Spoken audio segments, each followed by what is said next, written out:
Hello kakabsat, samahan nyo kaming magpunta ngayon sa park. Hapon na nga yan at medyo mahangin na. Pero lumabas pa rin kami para mahabol lang ang view ng autumn. Kasama ko ang dalawang bulilit, si mama at yung dalawang kapatid ko at yung mga babies nila. Malapit lang naman to sa bahay at weekday din kaya hindi masyadong matao.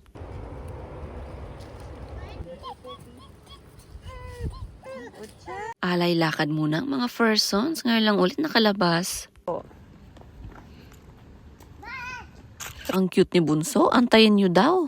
Ang ganda talaga ng view pag ganitong autumn na. Iba't ibang kulay yung mga dahon ng mga puno. Mapapapicture ka talaga ng di oras. Kel, kuya, ipay.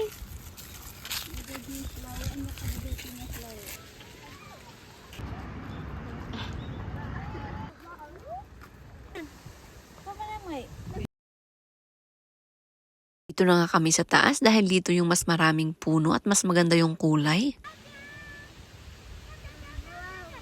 Dito nga sa taas banda merong mini playground. Pero itong si Kuya Gavin, mas gusto niya atang maglaro sa buhangin. Meron din siyang hagdan para makita yung buong view sa taas. Ayan, at nagpictorial na rin ang Little Princess. Sobrang taas nga nito, hindi natakot ang mga batang to.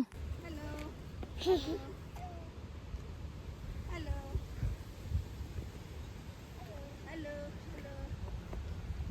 Ayan si Bulilit, akala niya slide. Ayan, pagbabaga nila ay dito na lang sila nag-slide.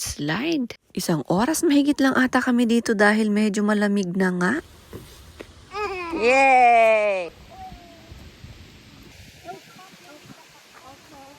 At ayan na naman si Kuya Gavin, balik sa buhangin. Kakabsat, anong klaseng disenyo kaya ito?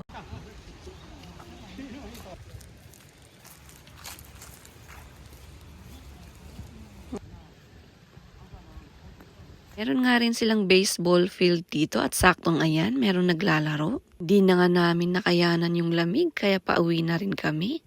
Sa susunod na taon ulit, autumn. Salamat sa panonood kakabsat.